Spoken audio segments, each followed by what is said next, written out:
In this video, I repair an Ikea Henriskdal chair that is no longer supporting anyone's body weight. Stay tuned to see how I did it. First things first, let's take a look at a good chair. I'm going to go ahead and put my hand on it, see how it's nice and firm, really bouncy, not giving way at all. That's exactly the sort of thing we should be seeing out of the chair, so it's comfortable for the people that sit on it. Now let's take a look at the bottom of it. Go ahead and pop it down to the ground here, and we'll flip it on over. All right. You can see that the suspension of the chair is being done by these bands. Now, if I look at this, they're nice and firm, right?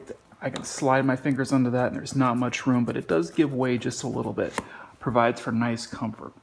Let's take a look at my other chair so we can observe what the problem really is. Okay, here's my other chair, and if we take a look at this, see how it's giving way. So we might have some issues with the padding, but let's go ahead and take a look at the webbing underneath. Okay, so when we look under this chair, we see some big differences, right? We can see that the cushion's bulging out towards us, and if I press in, it's really giving way, so that's not good. Also, when I take my fingers and just slide them underneath the band, I've got a lot of slack here. Well, that's not good either, right? Because it's not providing support to the people who sit on it. So what we're going to have to do is go ahead and take off the cover for this, and we're going to have to remove these straps, but also take a look at the condition of the cushion that's on this. If we see any problems with the cushion, we may have to replace it, but I can already guarantee you these straps right here, we're going to have to resurface these. So let's go ahead and see what the damage is. So you can see that there's staples all around the perimeter of the leather. So what we'll go ahead and do is using our screwdriver, go ahead and pop every single one of these until we've removed every single staple.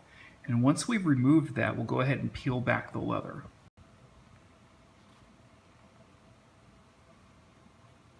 Okay. So this is the top layer of foam. Let's peel this back. Just as a warning, as I was taking off the leather, the foam was actually glued to the wood framing side of the chair. So you have to be careful when you do that. Luckily for my chair, the glue was really old, so it came off without much of a fight. So as I peel this back, you can see that the underneath batting is actually in really good shape. So I might be able to salvage this without having to replace it. I took a little damage here in the front portion of the chair itself when I was peeling it off from the glue. So just be careful when you're doing this. But it looks like it was glued on all sides, so just heads up, you may have to use some sort of flat scraping device if you don't have a large enough Phillips, or if you have another sort of scraper that might come into play here to help you just separate the glue from the wood siding of the chair. Okay, we know the webbing on this chair is a little on the loose side. It's probably from years of people just sitting on it.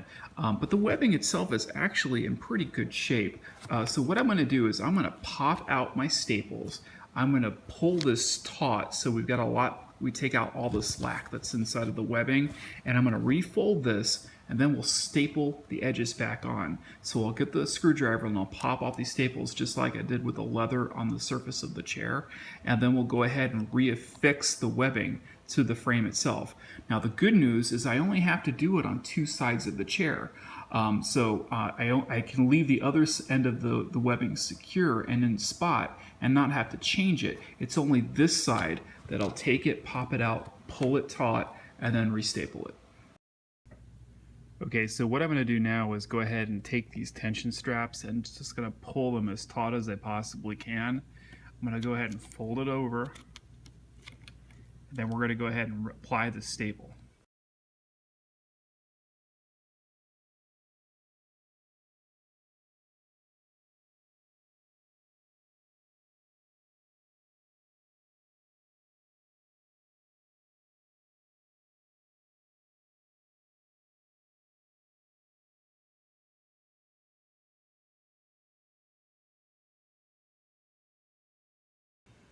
Okay, we've got the straps back in place, everything's stapled on, so the next thing we've got to do is take the upholstery that's on here and go ahead and staple it back onto the frame.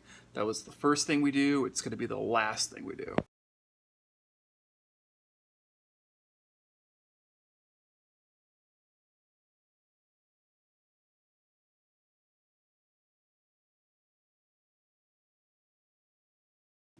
Okay, my webbing is really tight and firm, and what I'm going to do next is go ahead and take a hammer and go ahead and hammer in some of the staples that did not go completely in. So we'll go ahead and tidy that up and then we'll give her a test. Okay, now comes the fun part. Let's try the seat out.